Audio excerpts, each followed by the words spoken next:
When you think about businesses that are selling through the roof, like Aloe or Allbirds, sure, you think about a great product, a cool brand, and great marketing. But an often overlooked secret is actually the businesses behind the business, making selling, and for shoppers, buying, simple. For millions of businesses, that business is Shopify. Nobody does online business better than Shopify. It's home of Shop Pay, the #1 checkout in the world. You can use it to boost conversions up to 50%, meaning way less carts going abandoned and way more sales going through to checkout. Sign up for your $1 per month trial period at shopify.com/income, all lowercase. Go to shopify.com/income to upgrade your selling today. That's shopify.com/income. Hey, Fidelity. What's it cost to invest with the Fidelity app? Start with as little as $1 with no account fees or trade commissions on U.S. stocks and ETFs. That's music to my ears. I can only talk. Investing involves risk, including risk of loss. Zero account fees apply to retail brokerage accounts only. Sell order assessment fee not included. A limited number of ETFs are subject to a transaction-based service fee of $100. See full list at fidelity.com/commissions. Fidelity Brokerage Services, LLC, member NYSE, SIPC. Hey everybody, my name is Jay and I'm a long-term supporter and listener of the guys over at GenXGrownUp, and I am also a Patreoner. And I think that you should do the same. If you find you are in a constant need for Gen X nostalgia, that's what GenXGrownUp is all about. So head over to patreon.com/GenXGrownUp. Let's support the guys. Let's keep it going.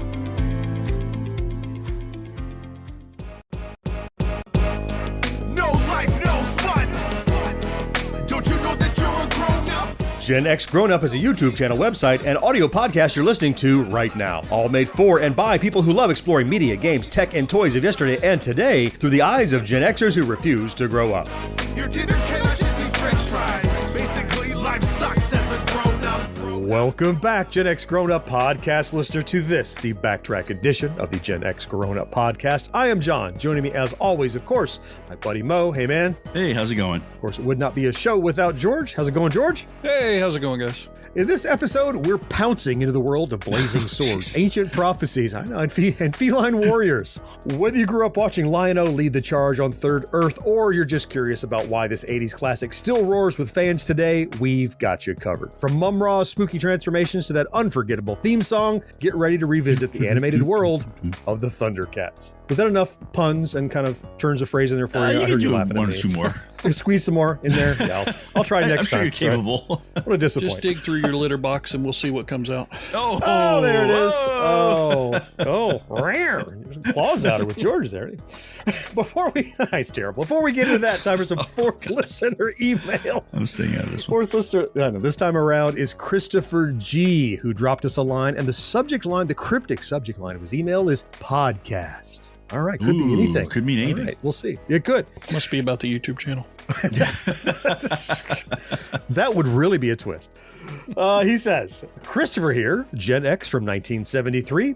I have managed over half a year while driving to work, lunch breaks, and woodworking on days off to have completed all 431 episodes listed on CastBox at a 1.5x speed. All right. Wow. 1.5. Yeah. Wow. He says, it's funny how it still sounds normal at that speed, except for when you play song samples, which sound faster. That makes sense. I have really enjoyed reminiscing about a slower time in life. Thanks, and keep up all the good work, Christopher G. Oh, wow. Enjoys reminiscing about slower time in life to 1.5 times speed. at double speed, he's running through it. Right. Well, listen, we live in quicker times now. You have to reminisce even in fast forward if you really want to get it all in. So, yeah. It's all edited. Thank you, Christopher. We're frankly stunned and flattered that you made it through the entire catalog. We have heard from folks now and then. They're like, I'm working my way through it slowly, but he plowed through and did it in 6 months, basically. Is that half a year? Yeah, half a year. Mm-hmm. Thank you for that. Glad you're enjoying the show. Hope you're still with us because we have more now. This is one more. You got to keep adding one more. Fourth listener, if you would like your email featured here on this show, it is drop dead easy. Just hit us up at podcast@genxgrownup.com. We read every single one, and most of them, just like Christopher's, will eventually make the show. All right. With that good business behind us, we're going to jump into the body of this backtrack all about the ThunderCats right after this quick break. Ooh. Hello, Nigel here. As an owl, I love to be awake all night, but allergy sufferers like you probably don't feel the same. So take Zysol at night to relieve allergies while you sleep. Then wake up fully refreshed for a more productive day. Zysol works fast and offers 24-hour continuous relief from sneezing, runny nose, itchy watery eyes, and itchy nose and throat, so you can enjoy doing the things you love all day long. Be Wisol. Take Zysol at night. Use as directed. Starts working in 45 minutes. You're listening to Gen X Grown Up. But if you have a friend who's not yet listening, why not? Tell them about us. They'll thank you later. Watch out for the red-hot ThunderCats. We're on our way. Those amazing superheroes are soaring into great new thunder adventures. ThunderCats! Oh! They'll have their hands full battling Mumm-Ra and his miserable mutants. We'll see about that. Can Lion-O and his brave friends put an end to these dangerous demons? There's only one way to find out. And that's to watch the incredible ThunderCats. Weekday mornings at 6:30 on Super 35. This is an often requested backtrack, actually, talking about the ThunderCats. And I think it's true of so many of those early cartoons. Before we get into talking about it, something I often like to do when we get into series like this is do a quick roundtable and discuss what's our relationship to the show. How much did we watch it? What's our familiarity? And I'm happy to start. I can tell you, so I was born in 69, and so this is like a 40-year anniversary. We'll talk about when it came out. That I feel like it was an afternoon show. It was a syndicated show that you watch in the afternoons. It wasn't must-see TV for me. It wasn't something I had to run home and watch. But I think I saw a lot of it, like just collateral damage. It was always on at a friend's house, or was always on right before or right after something else. And I enjoyed it. Frankly, I have a better respect for it now, watching a few episodes leading up to this backtrack. But like, I didn't realize the thread of a story that ran through the whole thing was pretty good. But even then, I'm not well versed in the world of ThunderCats. So Mo, what about you? You're a bit older than I am. What's your relationship to it? I mean, this came out in 85, so I was a senior in high school at that point. Actually, it came out late, so I was in college, actually, when this actually came out. So, I didn't watch it. It's funny because in my fraternity, it became like a popular must-see afternoon show. In college, really? In college. Oh, yeah. Oh, it was like... Okay. It was weird. It was a soap opera, and then there was ThunderCats. That the TV in the room just always had on every day because it came on it was 5 days a week, right? It came on every day, I believe. I think so, yeah. So yeah, it was like when the afternoons you come back at 3:30 or 4 or whatever, and ThunderCats was on TV. So I wound up watching a lot of it. I won't say again, I'm not like an expert on it by any stretch, but I'm definitely very, very familiar with it. And there's definitely some things I thought were odd, but we'll get into that later. Yeah. Okay. Well. I'm holding out hope for the baby here. So, George, you're the youngest of us. You probably had the best chance of seeing a lot of ThunderCats because you were 4 years younger than Mo. What is your relationship to the show? Yeah, I mean, I would have been just finishing up 8th grade when that came out. So, it was still a little, I guess, on the young side, but I actually really liked it. I watched it every day when I would get home after practice. I actually remember setting up my VCR to record episodes because I often got home after the episodes had aired. Okay. So it was a lot of fun. I don't remember how many episodes I had recorded, but I know I had several tapes full of the where you could get 8 or 9 episodes on one tape if you recorded it EP or LP, whatever it was. Extra long time. That's a flashback, right? Yeah, really.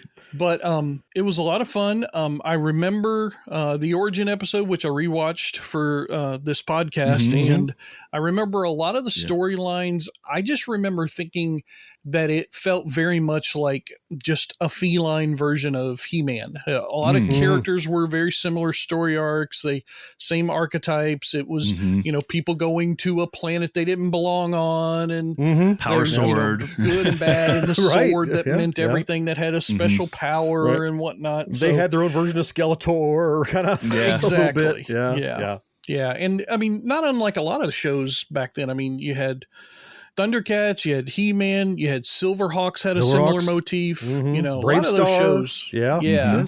Exactly. Yeah. Okay. Well, in case you listener, now you click play on this, maybe you just love us, you don't know ThunderCats, but if you don't know much about ThunderCats, you're going to learn a lot during the course of this backtrack.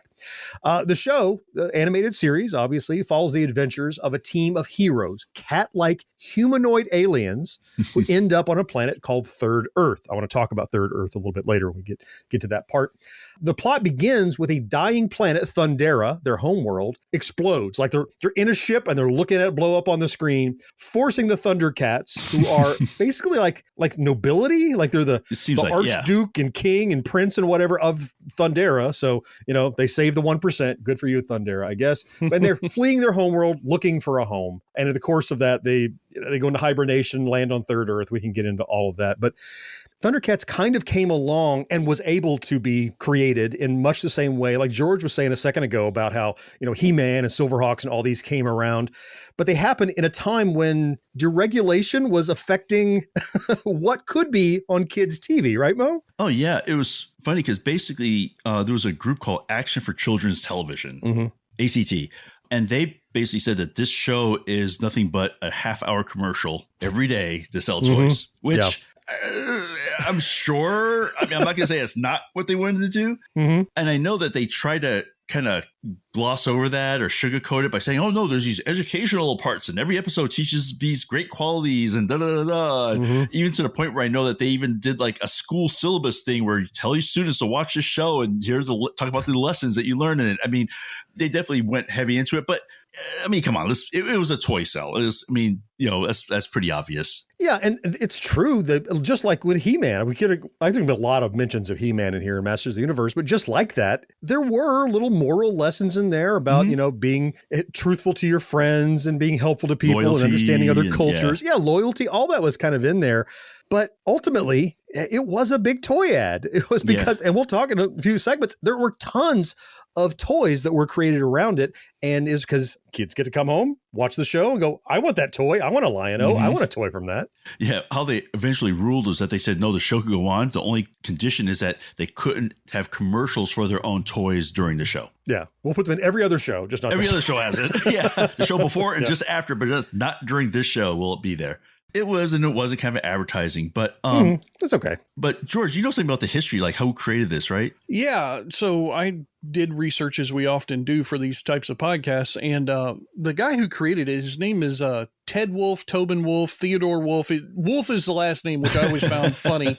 It's a wolf creating a cat show. But either way, he's the guy who came up with the idea and created it. I'm sure he was probably influenced by other things being created around at the time, like we've already talked about. But what I found interesting was the show was actually animated in Japan. Yeah, but weird. It was produced, written, and voiced in the United States, which I mean, that's not unheard of, but it was a little different model for that early thing. I mean, when I started rewatching some of the episodes, my son walked in the room and he was like, wow, this looks like a really crappy, really old anime. And I'm like, well, you're not wrong. I mean, 40 years Japan. Yeah, that's very true. That's where it was done. And it was created by that guy, but it was distributed by a really familiar group for John.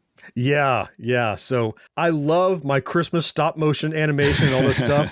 Rankin Bass, their company, their parent company, Telepictures, was responsible for this. And I remember seeing in ThunderCats that would come up and I go, ooh, Rudolph, ooh, the Santa Claus things, but they were, I think what some people don't know about Rankin Bass, and they had animated Christmas specials and other specials too. They had a lot of things beyond just the stop motion, but they were a big, I won't call it kids shows, animated shows of any kind, whether they be stop motion or whether they be drawn animation like this. Now, later they would merge with Lorimar, who you probably have heard. You've probably seen the logo. It draws out the rainbow Lorimar, ding, at the end of it.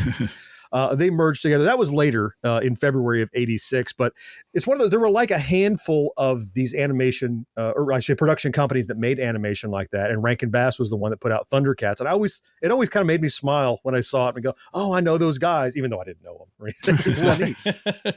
Yeah. It's, kind of like you see Chuck Jones on something and you're a fan of Tom and Jerry, right? I mean, right. Yeah. Good point.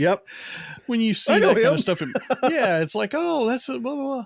It's comfortable. For me, I saw the animated series like I talked about earlier after school, but the big part of this for me that was, I think, a little bit more successful than the He-Man front, and I'm sure people will write in and contradict me here, but I think the comic book series that was created by Star Comics, which was Marvel's subsidiary at the time, in 1985, I think that their comic book series did a little bit better than the He-Man comic book series, for me at least. I enjoyed the comics a little bit more. I still have my number one in my collection from back then.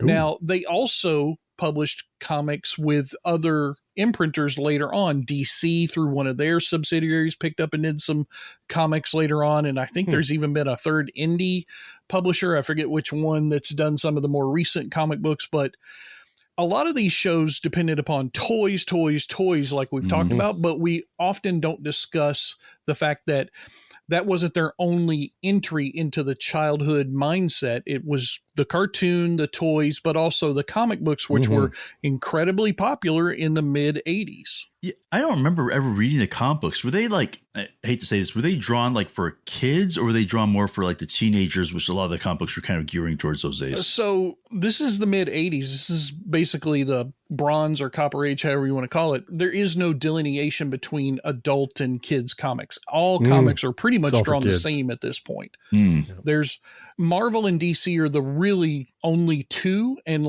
so in this case, you had, I think, what was the name of that company? I think it was Star Comics was the subsidiary of Marvel. So they still had to do everything, quote, the Marvel way, because they were just an imprint or a property of Marvel. And there weren't really too many independent comics. Like the only successful independent comic book I can remember from that era were the Teenage Mutant Ninja Turtles. Yeah, I see the same one. They did their own thing, and they were heavily adult drawn and influenced and written. But everything else was all, I would say, preteen to middle teen. That's what the target audience was. So they didn't really do anything adult wise. There was I can think of one or two DC comics that I would have thought were adult, like Sun Devils. But yeah, ThunderCats, it was just a straight, just like the He-Man, just like G.I. Joe, just like anything else. It was just a straight youth pointed comic book, I would guess. Okay. Yeah. Now I know in the next segment, we're going to talk about all the characters and kind of I think probably this is one of those series where you probably have a character or two that you really relate to, or but I went back, like you and I watched at the pilot and actually the first 5 or 6 episodes, I think, of the first season to get a feel of it. And I mentioned at the top of the show, I have a little better respect for it now with an adult eye looking at it. And the thing that I thought was a really clever thing they did. Now in the pilot, we mentioned they're leaving, the planet blows up, and they have found a planet they think they can live on, but they have to go into cryo sleep to do it. And when they do, everybody gets in these pods except Jaga, who is kind of like, he later becomes the Obi-Wan Kenobi of the ThunderCats. Right. Everybody gets in these pods, and then when they land and they all wake up, everybody is just like they were when they went in, except Lion-O, because he was like the young prince who was destined to be the leader of the ThunderCats. But when he came out of cryo, he had aged like 20 years. Instead of 15, he's like, 20 or 30 years old. He's a grown man. Yeah. But he's still a boy inside. And the way they use his age or false age to kind of go, oh, well, he is a man. He is the king of the ThunderCats. But remember, he's still learning lessons. And the viewers, us kids, he was like our eyes into the show. He was a grown man doing kid things because he didn't know how to be an adult yet, just like we as kids didn't know how to be adults yet. So we kind of, how would you react kind of thing? And I thought that was an interesting way to position the show so that, yeah, you're going to have heroes you like, but this one guy is really a kid who's acting like an adult like we need to be eventually. The only thing I found really strange about that was that there were 2 other kids that went to the cryo sleep. Right. They were fine. And they didn't age. So I was like, okay, maybe his was defective. I don't know. Yeah, I think that's something that kind of, I don't think they said it in the episode, but I think they might have hinted at it in the comics that there was something wrong with his tube. Oh, that's why he got older. Yeah. So I think. Here's a question I have to ask. Were they nude in the beginning of that first pilot? I mean, not in their society's eyes. They had fur.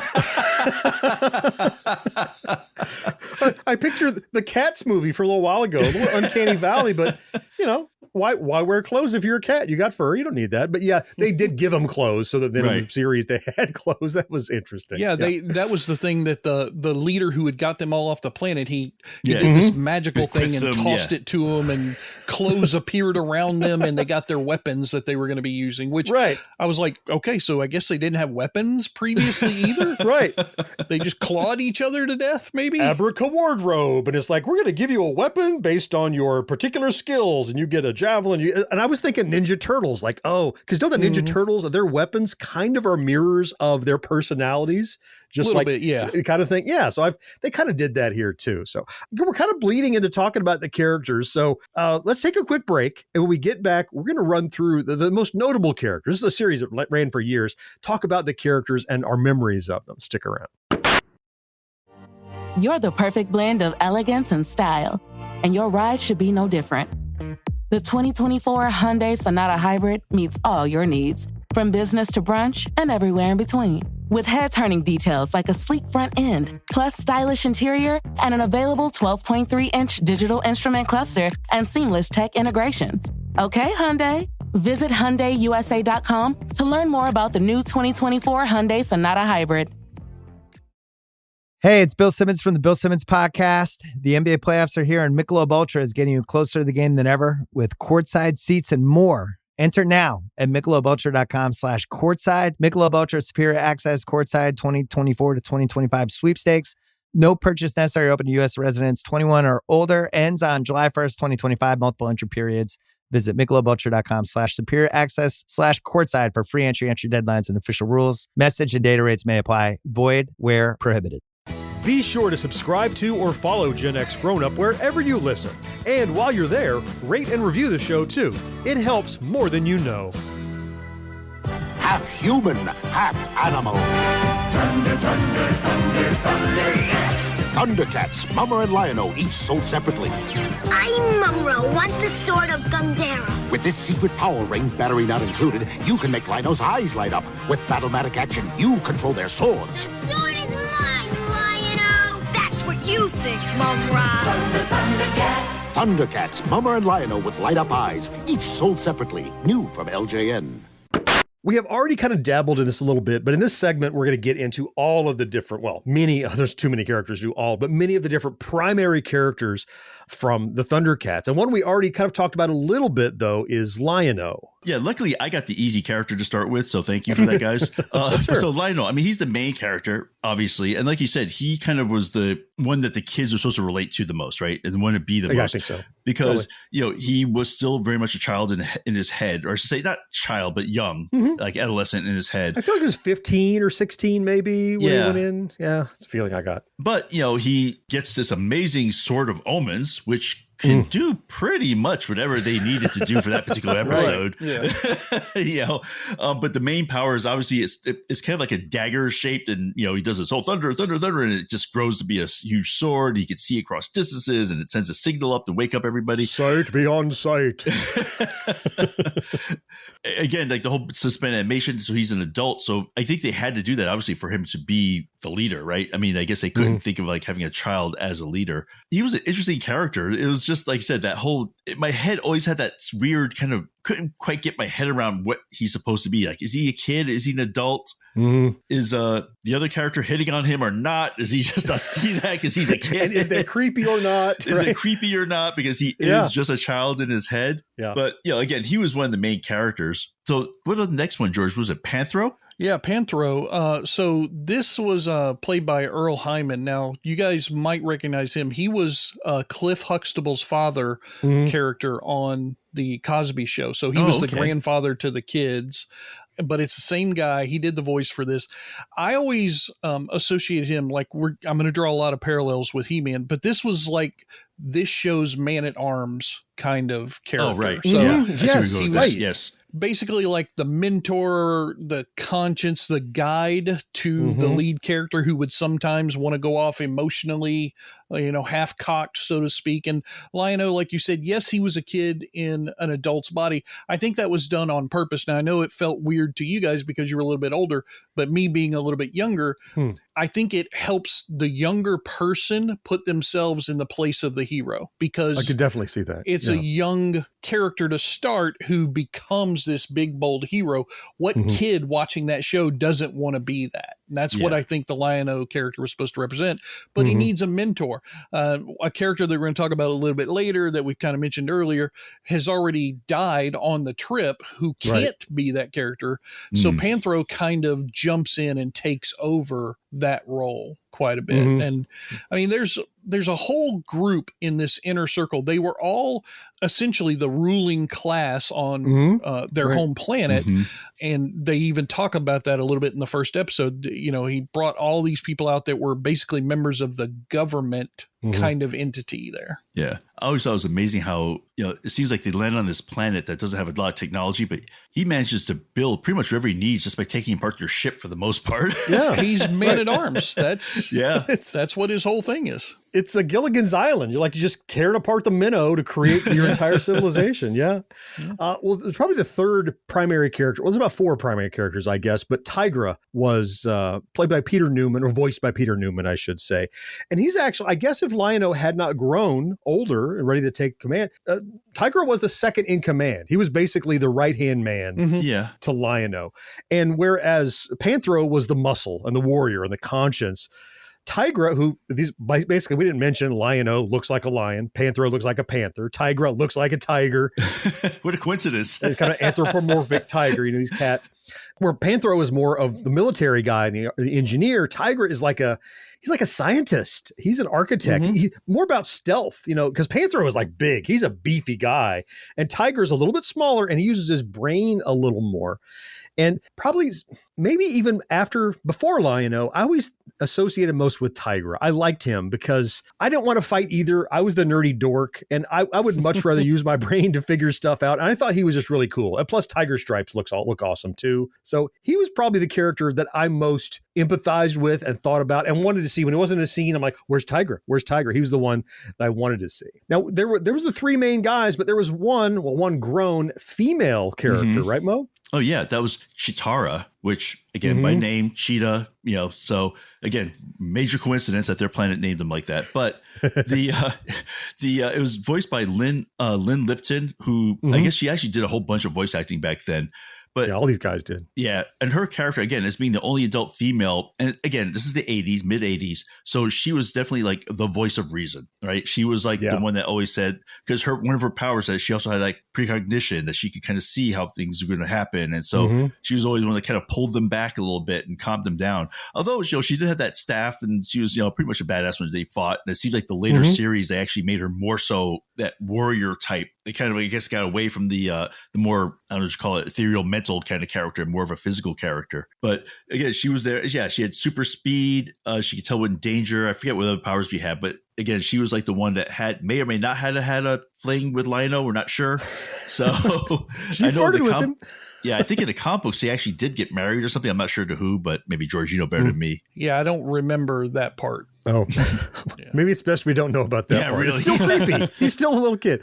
Yeah, Chitara was cool in that they wrote her well in that she's this kind of the conscience. She's the morality a little bit of the Thundercats. And also because she has this precognition, what better skill for someone whose the conscience is to kind of know. And when she fought, like she would jump out of the way before something happened. She had that kind of immediate kind of, I don't know, just like some superhero that could predict, almost like a bullet time, but not bullet time. She knew where somebody was going to be. She used that in weaponry, but she also used that not just to combat, but to keep them guided and morally kind of grounded. And so I guess you could call her a motherly figure, though she was not matronly in appearance. She was more like taking care of them and making sure they were doing the right thing, where knucklehead guys maybe wouldn't, but I don't know. Now, George, I'm jealous of you that you get to talk about probably the cutest character on the show, and the one that his inclusion was quite odd. Yeah, I mean, Snarf is the Aunt B of the Thundercats. He mothers and protects and worries over Lion-O from minute one of the episode. Yep. He is the nursemaid, so to speak. He's always worried. He's also, when we get to talking about the toys, he's the only character who gets a certain kind of toy treatment amongst the entire line, which I found unusual. And I guess it made sense, but I kind of wondered, like, why didn't you do the rest of them like that? But anyway, Snarf also had that thing where you see it sometimes done in cartoons where the character's name is a word that they often say in their speech pattern. Oh my God. Yeah. And that's what, you know, like every day, Snarf, Snarf, he would just, It was silly. It was comical. It was done to make little kids laugh. That was the entire reason for the character. And I think it was effective on that level. I think people who were a little bit older certainly would probably hate that character a lot. He would be their Jar Jar Binks, so to speak. Yeah. But I think he served a purpose in the show. And yeah, he was important to Lion-O for sure. Certainly. Yeah. He's kind of Scrappy Dewey for me, to be quite honest. He's the bad actor all the time. And he's the one who is, I don't mean he's doing bad things, but he doesn't behave like you would want a good acting child to behave. And I know he's not a child. He's actually was like a nursemaid to Lion-O, but he was always like, oh, Snarf is left out. Big surprise. Like he doesn't have any grace about him. He's always kind of, Snarf, he's never included. So what was me? He's just so annoying in that. But I think maybe that's meant to be this dichotomy between here's how you should act and here's how Snarf acts, right? So someone else would show grace and he would just go, I'm scared and I'm not focusing on stuff. And he was just kind of I didn't care for him, but he was cute. One of the things I'd forgotten until I saw the episode again, that basically his purpose was to take care of Lion-O, right? That was his reason for being there, right? That was his whole purpose in life, was that, which I don't know why, because they never listened to him anyway. Like he just pretty much, he was more like a pet, right? Yeah. Well, but they didn't listen to him from the time when they got to Third Earth. Before Third Earth, they left him to protect Lion-O when the battle happened, if you remember, right? Because Lion-O was still a child at that point. Right. Once his body grows into adulthood, the nursemaid character isn't important to him, but he's still mentally a child. Yeah. So the nursemaid character is still important in that aspect. So and I think he's feeling that rejection a bit too. Like, I'm not as important as I used to be. And that's why he's a little insecure. Yeah. Now, we also had some bad guys, which a few notable bad guys. So Jackalman is one that jumps out at me. Now, I think we mentioned Lion-O was performed by Larry Kinney. Coincidentally, Larry Kinney also performs Jackalman. There's a lot of double and triple duty going on in this voice cast, which reminds me of like the Star Trek animated series, like James Doohan would do 20 voices and Majel Barrett would do 20 voices, whoever was the creature of the week. But he was one of the, and it's so odd that is it so important that these mutants had to follow them all the way across light years? Did they also go in suspended animation just because as soon as they landed on Third Earth, here's a ship full of bad guys that also came from Thundera also? I mean, they're mutants. Maybe they didn't have to go into suspended animation. They're mutated. Maybe that's kind of the point. We don't really know. They might not have just do it.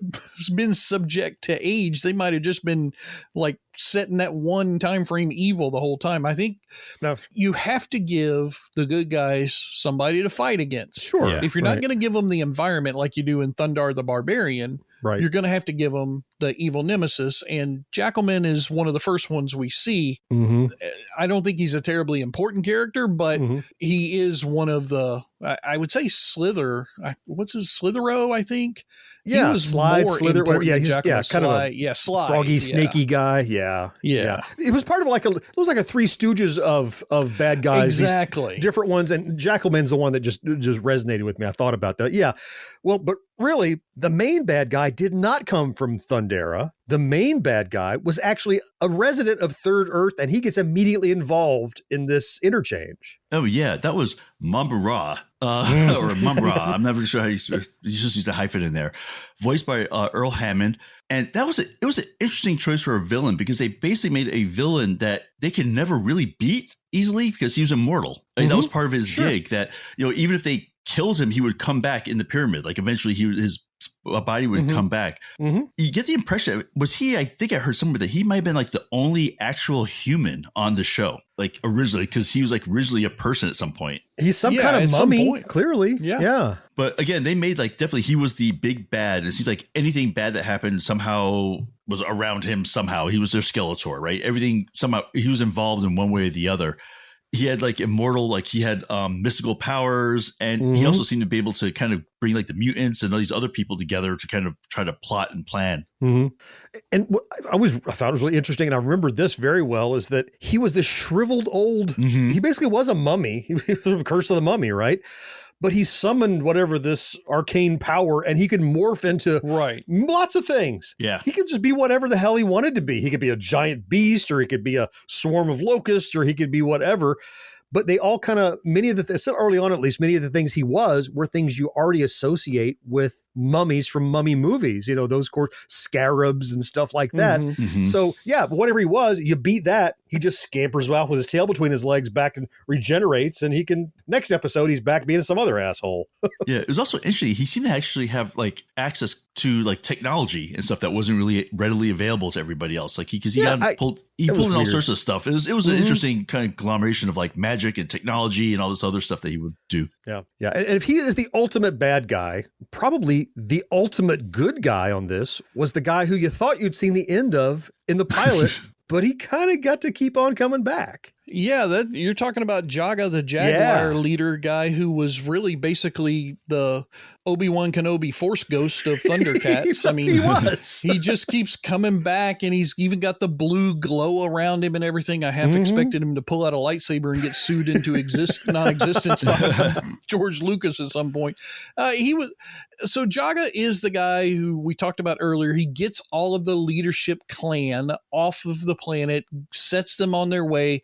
Then during the battle, he gets injured and wounded, and he knows he's going to die. So he's like, we all age a little bit in these pods. So my injury, I'm going to die for it anyway. So I'm just going to stay out of the pods to make sure the ship, which is kind of damaged, goes through. And don't forget, when they first left the planet, they weren't the only ship. There were 8 or 9 ships around them that the mutants blew up. Right. There was a big space battle. A guard and escort. Yeah. So there were going to be more ThunderCats. It's just the mutants took care of that shit right away. So they thinned out the cast for us. Yeah. Yeah. Jaga ends up becoming the group's overall mentor, like he was in the very first episode. And of course, he always appears to Lion-O at times of need and whatnot. I found his character, even as a young person back then, I kept rolling my eyes every time his character would come on the screen that I remember. It just felt like, here we go again. He's going to tell him the right thing to do and blah, blah, blah.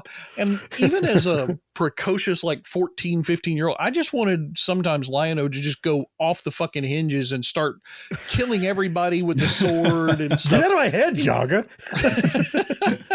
But yeah, Jaga keeps everybody on the straight and narrow.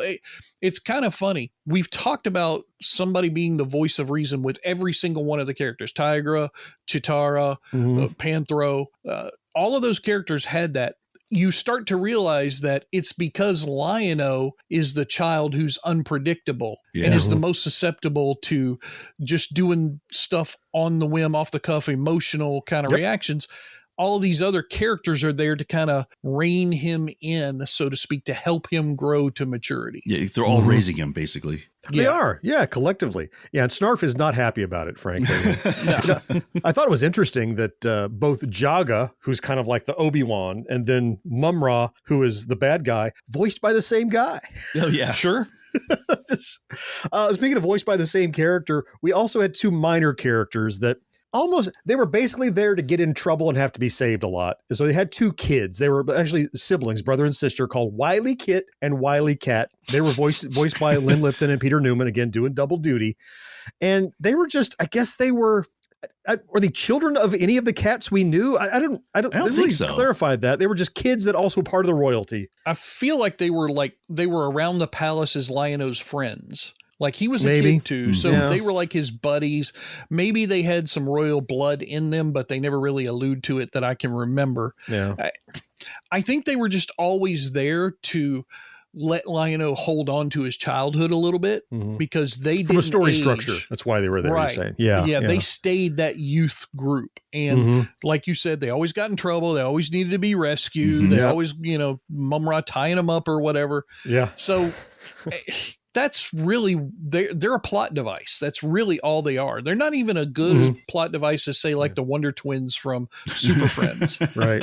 Janet, they're just a bucket of water. Yeah. They're just okay, let's hit the big red button, reset. What is Wily Kit and Wily Cat going to do this week that's going to get everybody into trouble? Yeah. There's a couple more. We're talking about characters here, but I want to talk briefly about, I feel like Third Earth itself is kind of a character, and it's kind of nebulous. One of the things that I found most interesting in going back and rewatching some of this is I didn't appreciate that there was a through line of this cartoon. It was a lot of episode and monster of the week or day or whatever it was, but there was this story. In fact, if you watch the first 6 or 7, like I did, first they crash and then they build the ThunderCat car or whatever it's called, out of the tank, out of parts of the ship. And now they have that. And now they meet these teddy Ruxpin creatures, and then they'll help them build their society back and whatever. There's a through line going through it. But one part of the story that maybe it would be revealed to me if I watched it religiously was they call this Third Earth. And there is, as you said, Mo, Mumm-Ra ostensibly was a human at some point and became mummified. Right. There are pyramids. Yeah. I'm like, they look like our pyramids. Is this and maybe like George, in your comic book world, is this maybe like a Earth 744 or whatever? Is it a different numbered Earth, or is it the past or the future? What did you guys take out of what Third Earth was supposed to be in relation to us? I mean, I figured it was like some sort of post-apocalyptic Earth. Okay. That was my take on it. Keep thinking like Herculoids or something like that from the earlier day. It's like something happened, wiped out people, and this is like things are starting to rebuild at this point. And that's the way I kind of took it. I'm not sure if that was exactly correct or not, but that's what I thought. No. Yeah, it's Earth. There's no question about that. I mean, they don't call it Earth and say it's the third planet from the sun and it's blue without it being fucking Earth. That's you right. have to give young people some context that they'll at least be able to understand and latch onto. And I think they were just doing the cheap route. I personally always thought that this was Thundar's Earth about 10 million years after his. After Thundar. Okay. Yeah. Sure. All right. It doesn't matter. It's Earth. There's pyramids. There's some other stuff. There's a lot of overgrown shit. Yeah. And there's a mummy. So maybe Mumm-Ra destroyed everybody else and he's the only one that's left, and he's just happy that people landed on the place for him to mess with again. Yeah. Well, I mean, Mumm-Ra wanted to conquer the universe, so maybe destroying Earth was best he could do, and now he's at it again. I feel like he was the god character from Star Trek V, that he could never leave, but he wanted to conquer the whole universe. Yeah. And I think before we get out of this segment, we should talk about the theme song. Thunder, thunder, thunder, cats. It's catchy and it's memorable, and yet I couldn't sing you a lot of it, but when you hear it, man, you start to kind of do the little, I see them running through the jungle right. and doing their flips, and the imagery of like the weird with the sword of omens with it changes its hilt and puts it around his eyes, and then yeah. It's basically a music video about the ThunderCats you got to watch every time you tuned into the ThunderCats. That told you what you need to know about the series if you hadn't seen the beginning. So I think as we wrap up this segment, I'll just leave you with a little bit of the ThunderCats theme song for you to enjoy.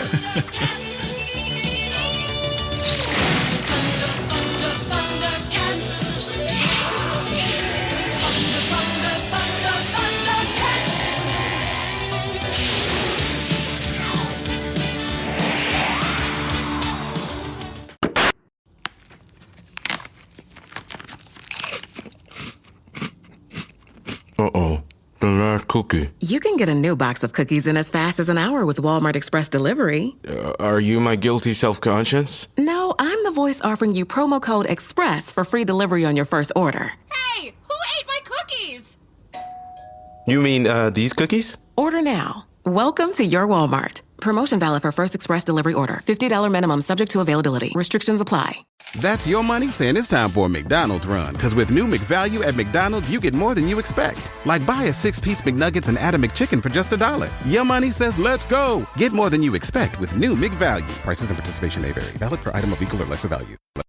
Each episode of Gen X Grown Up has show notes loaded with links where you can learn more about our topics. And there's even more to see and hear over at GenXGrownUp.com. Half human, half animal. Mumm-Ra, slice of captured hooked mountains. Ready to Thunder Tank! Thunder Tank, the ultimate attack machine. Put Lion-O at the controls. Thunder Tank, instantly armed for battle. Laser guns, stun guns, mechanical jaws. Release the boulders and crush the ThunderCats! Nothing can stop Thunder Tank. Thunder Tank and figures each sold separately. New from LJN. So it's time to talk about merchandising, and you guys know I love sales and making money, so it only makes sense that I would do the most research in this part of the podcast. There were tons of merchandise out there for the Thundercats, and even still today, there's a lot produced in the way of T-shirts and hats and stuff, and John, I know, can talk about that a little bit later, but the primary reason for any of these damn cartoons in the 80s to exist is to sell toys, and this particular toy line was created by a company called LJN Toys, which stands for Louis J. Norman. Now, the guy who founded this company is Jack Friedman. So Louis J. Norman is the reverse of Norman J. Lewis, which was a toy company that Friedman had worked for previously when he got rich. And so he named his company after that.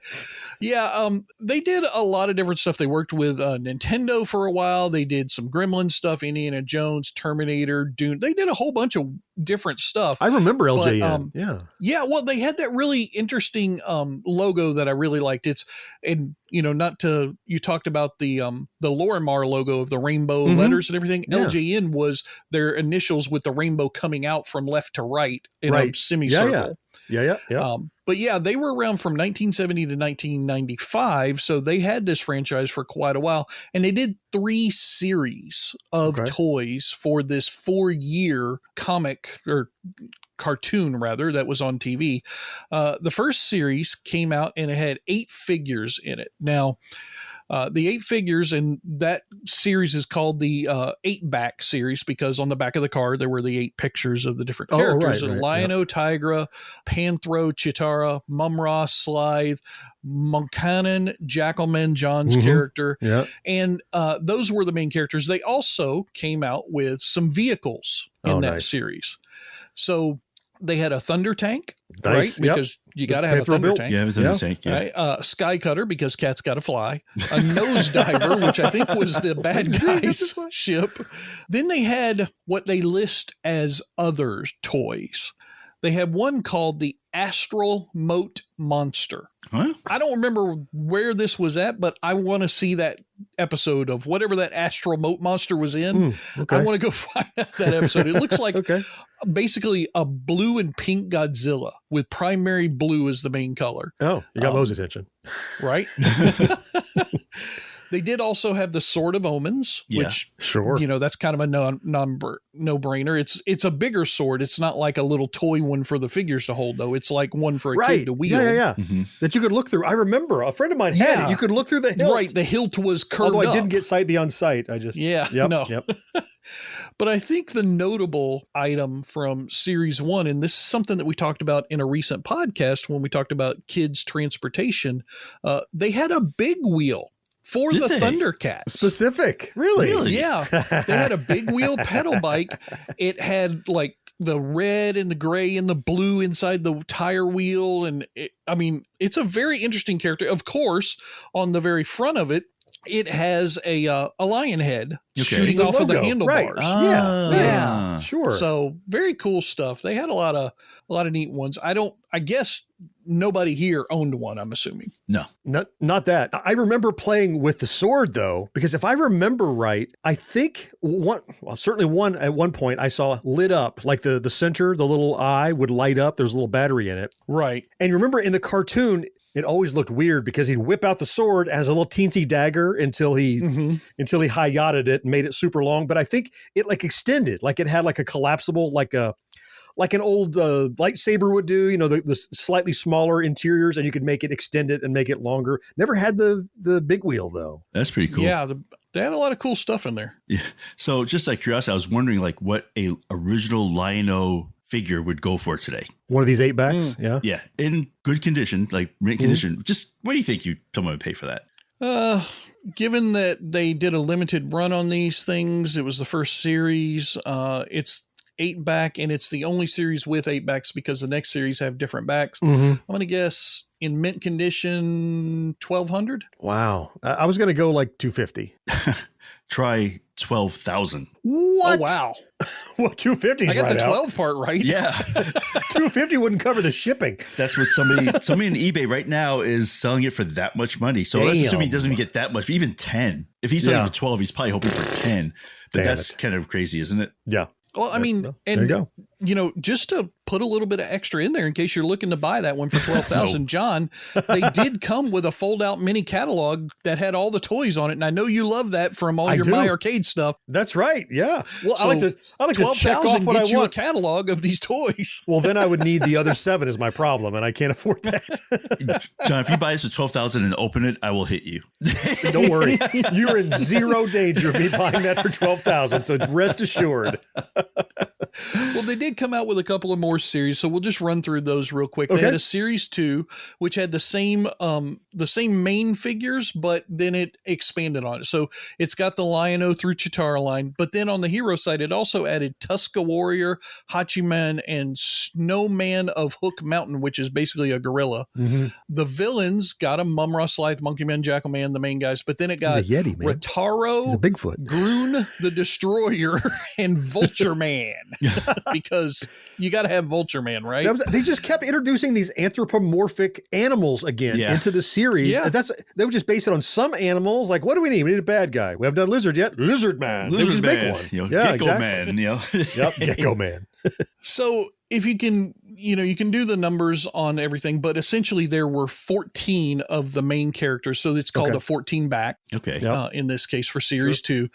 They did have some extra characters though. They had some companion characters, and this is where we finally get a Wily Kit, a Wily Cat, a Snarf. Mumm-Ra. Snarf wasn't until series 2. Snarf. No, he wasn't.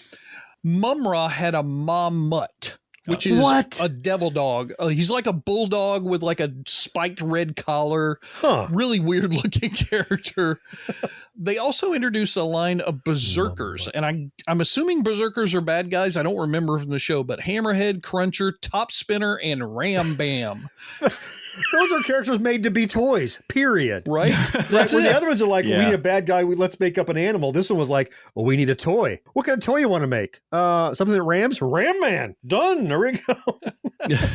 I remember doing the research on this too. Like the animators would actually, they would come up with ideas for toys, and then they'd have to somehow fit them into the I'm sure cartoon somehow. Like whether surprised me a lick. Yeah, it may be the most reach kind of thing, but it would somehow be in there. Mm-hmm. That's the way all of these things worked, right? That was the whole thing that kind of, killed shows like He-Man, because they just kept coming up with stupid characters. More and more. Now, I'm going to skip the vehicles for just a second because they did introduce some new vehicles on there. But I'll go to the other group. So there's Cat's Lair, Mumm-Ra's Tomb Fortress, which makes sense. You're going to get the 2 castles. Sure. You get a mummy version of Mumm-Ra. So not just the big super creature, but the shriveled mummy guy. I'd like that one. And then what I listed as the series 2 notable character, you get a plush version of Snarf. So a soft cuddly that Snarf. makes more sense, actually. Yeah, and I kind of wondered, like, Snarf, why wouldn't you have done that for some of the main characters like the Lion-O or Chitara? Yeah. They could have been plushes as well, but Snarf, of course, he lends himself to that. I wonder, was he a bigger one, like a big stuffed teddy bear, or was he to scale? I'm guessing he was pretty good size. He was it's a kid that's going to hold it, right? Yeah, that's what I was thinking. It's not giant, but that's good. Yeah, it was a good size for snuggling when you're going down for your nap or whatever. I'm going to go back to the vehicle. So you get a Thunderclaw and a Hovercat vehicle this time. Okay. But maybe the best vehicle name I've heard, even in the G.I. Joe line, and I probably should have listed this as a series 2 notable, but Mutant Fist Pounder. Oh my God. Oh. All right, we just earned our explicit rating for this episode. Yeah, I have questions. Oh my goodness. Goodness gracious. Snarf, don't fist pound Snarf. Don't fist pound Snarf. Oh my God. Yeah. What? I don't know. What was that? So it's... Mo, don't ask questions you don't want to know the answer to. Think about kind of like a vehicleized version of a Voltron. It's like literally on wheels, but it's got these 2 I see. I don't know how to describe them. It's like 2 fists that come off on the side that go up and down. We're doing the motions, for lack of a better word, pound you. Exactly. It's very, very strange. Like cats would drive, of course. Right. Like cats would drive, exactly. So then we get Series 3. Series 3 adds another group of characters. It ends up being called the 22-back series because the new characters equal out to 22 backs. But some of the Series 3 reissue characters, because I think the company was winding down the toy line a little bit, they got slapped with the 14-back cards. Oh, kind of a mix Lion-O, of stuff. who had a 14-back, there are 2 versions of him out there for Series 3. There's a 14-back Series 3, and there's a 22-back Series 3. Variants. It's kind of hard to figure them out until you flip them over. So if you're out there on eBay, make sure you look at that back to know which one of those you're getting. Sneaky. Because sometimes when you're selling your ThunderCat, if you're trying to sell it as a Series 3 ThunderCat for some reason, but it's got a 14 back, somebody might yell at you and say, no, that's a Series 2, but it really is a Series 3. Oh. So some of the new ones they have in the hero line now, Bengali. He's a Bengal. He's got to be a Mumm-Ra. Bengal, right? A Bengal, probably, yeah. Mumm-Ra, Linkso, and guess who we finally get as the last hero in this series? Jaga? Did we get Jaga? Yep, we get Finally. a Jaga. Finally. The added ones for the villain side, Mungor, Captain Shiner. He got popped in the eye. Hold on. Oh, it gets better. The racist version, Captain Cracker. Oh, goodness gracious. Who was a robot, apparently, and Safari Joe. So, of course, he's going to be hunting the ThunderCats. He's Safari Joe. Right? He needs his trophies. You get Another some more human, vehicles. maybe, huh? Oh. Yeah, he was definitely a human character. Okay. I don't know where he came from, but yeah. You get Lunar Lasher, Thunderwings, and Stilt Runner for the vehicles. Stilt Runner is kind of like an AT-AT, or which one's the small one, Mo? Is it AT-ST or AT-AT? AT-AT. Well, the two-legged one AT-AT. is, the two-legged one. Yeah. Yeah, AT-ST. They also did some sabers, but these look more to me like vests. So I'm thinking kind of the Mighty Morphin Power Rangers kind of saber thing where it's something that is worn around the other character. Okay.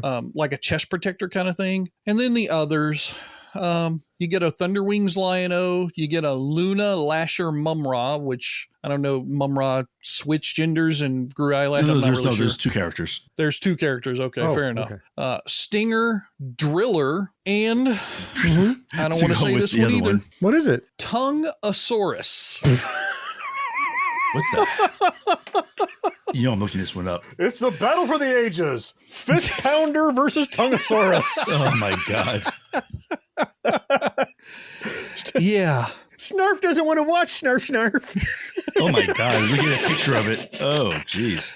Oh yeah, it's like a giant alligator head, and the Yeah. tongue Okay. extends out from it. Okay. Yeah. It was right. actually the largest figure quote Yeah. created. It was very close to the size of the tank. So the second largest toy created in the line, but the largest figure. So. I'll lick you this time, Thundercats. And then they had some unproduced toys and prototypes. Yeah. Well, somebody's trying to sell it for almost $4,000. So Tongosaurus? yeah, Really? I guess it was a very limited edition. Well, once again, you're in no danger of me purchasing a Tongosaurus, Mo. So don't worry already about owns it. I wonder how many D-cell batteries that thing took. I didn't. Wow, that took me down a whole other path. Well, before we go down that path too far, so of course they were selling all these action figures, but they were also licensing it out to other big people time. doing other things, right? I'm a big collector of kids' records, right? Like the kids stuff, a vinyl LP. There were book and record sets. There were pajamas. There were jigsaw puzzles, the slide puzzles. At least 2 board games I could find. Milton Bradley did one, which Milton Bradley did every board game.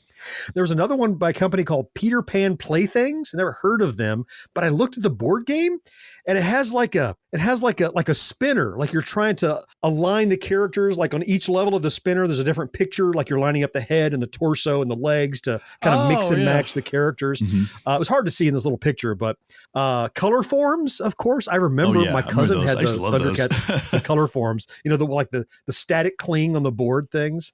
TV trays, of course, that you could, sit and eat your Hunger Man dinner from, coloring books, all manner of stuff, that everything that pretty much, again, we'll go back to the He-Man analogy. If there was a He-Man version of it, there was probably a ThunderCats version of it. They traveled in the same lanes and they put out a lot of the same stuff.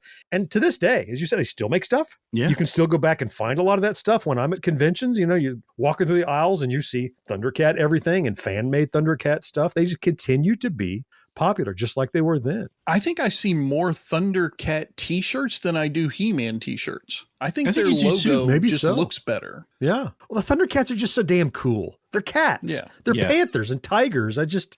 And the logo. I mean, even it's like the Batman seal. That logo, that red cat head. Well, because they used it that way, right? The Sword of Omens. It was the bat signal. It was the cat signal or whatever. Yeah, it was. Yeah. Okay. When we get back, one more segment, we're going to talk a little bit about, since the ThunderCats went off the air nearly 40 years ago, it continues to be something that is prevalent in pop culture and its legacy continues. So we'll talk about that right after this. Ryan Reynolds here from Mint Mobile. I don't know if you knew this, but anyone can get the same premium wireless for $15 a month plan that I've been enjoying. It's not just for celebrities. So do like I did and have one of your assistants switch you to Mint Mobile today. I'm told it's super easy to do at mintmobile.com/switch. Upfront payment of $45 for 3-month plan, equivalent to $15 per month required. Intro rate first 3 months only, then full price plan options available. Taxes and fees extra. See full terms at mintmobile.com. Brace the rudders! Raise the sails! Raise the sails! Captain, an unidentified ship is approaching. Over. Roger. Wait, is that an enterprise sales solution? Reach sales professionals, not professional sailors. With LinkedIn ads, you can target the right people by industry, job title, and more. We'll even give you a $100 credit on your next campaign. Get started today at linkedin.com/results. Terms and conditions apply. If you're a die-hard Gen X grown-up, you can pledge your support by clicking join on YouTube or by becoming a patron at GenXGrownUp.com/Patreon.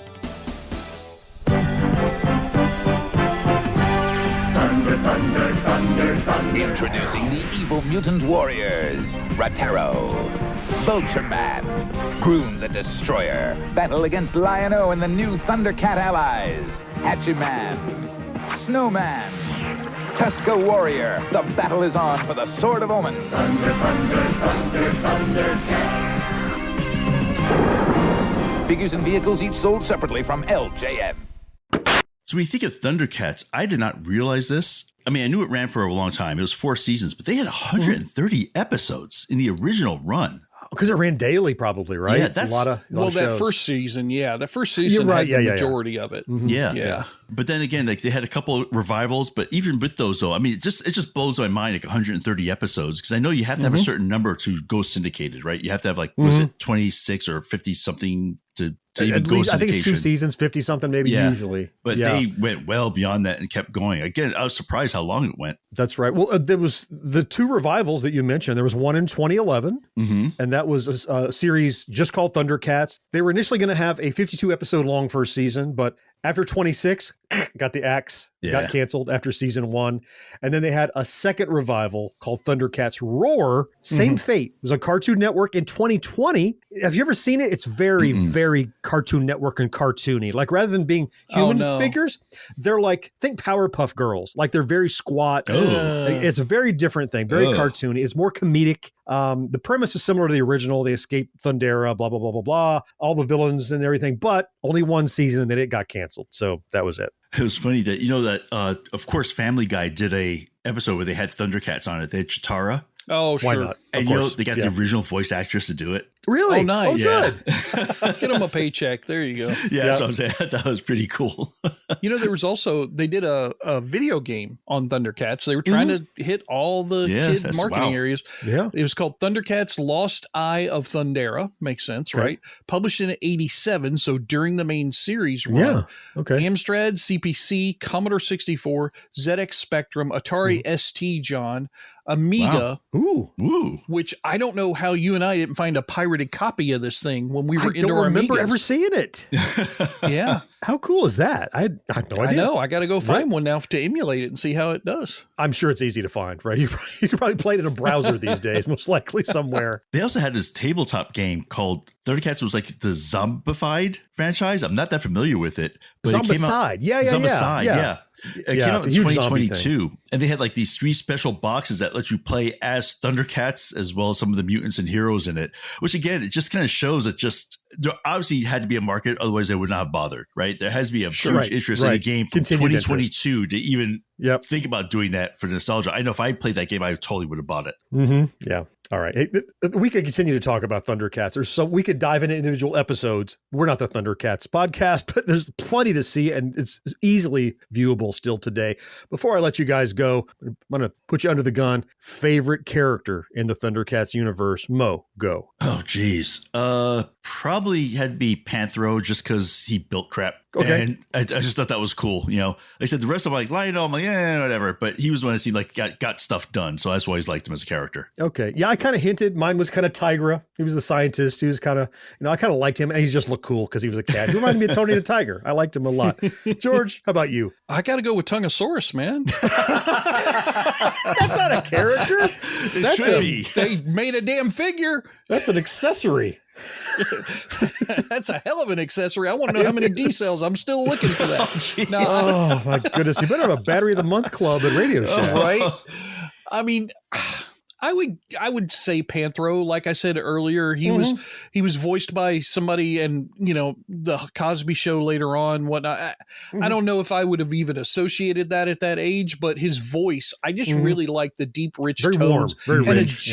James Earl Jones kind of feel to it. Agreed. And I like the fact that he was the warrior who could also build weapons and stuff. He was definitely Man-at-Arms, and Man-at-Arms was kind of my favorite character in the He-Man universe. So it was easy to relate to that character. Very cool. But Tongosaurus is a real close second. It's funny that none of us chose Lion-O. Like it's the obvious choice. It's kind of everybody knows him, but the other guys were very more specific. He was more of a generalist. Yeah, Lion-O. So all right, that's going to wrap it up for a look back at the ThunderCats. Fourth listener, did you watch it? Do you still watch it? Do you enjoy it? Let us know. Fire off a note to us at podcast@GenXGrownUp.com. We'd love to hear from you. Before we leave, I want to thank another brand new supporter over at Patreon, Donovan Resch. Man, Donovan, thank you so much. Donovan headed over to patreon.com/GenXGrownUp. He knows that what we do it, give it out for free here on the podcast, on YouTube, and the website. But if you want to support it, make sure we keep doing it. Do what Donovan did. Head over there, open up your wallet, open up your heart, patreon.com/GenXGrownUp for as little as $1 a month. That's all it takes to become a member. And we're so grateful for all of you that do. That's going to wrap it up for this edition of The Backtrack. Don't worry, though. We'll be back in a couple of weeks with another one. Next week is the standard edition of our show. Until then, I am John. George, thank you so much for being here, man. Yes, sir. Mo, I appreciate you. Always fun, man. Fourth listener, it's you. We all three appreciate most of all, though. We can't wait to talk to you again next time. Bye-bye. See you guys. Take care, everybody. No life, no fun.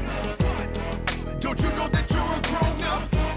Gen X Grown Up is a member of the Evergreen Podcast family. Learn more at evergreenpodcasts.com. No more watching shows till sunrise. Unacceptable for grown-ups. Your dinner cannot just be french fries. Basically, life sucks as a grown-up. Whether you grew up watching Lion-O lead the charge on Third Earth, or whether you grew up watching Lion-O lead the charge on Third Earth, Why can't I say Earth? One more time.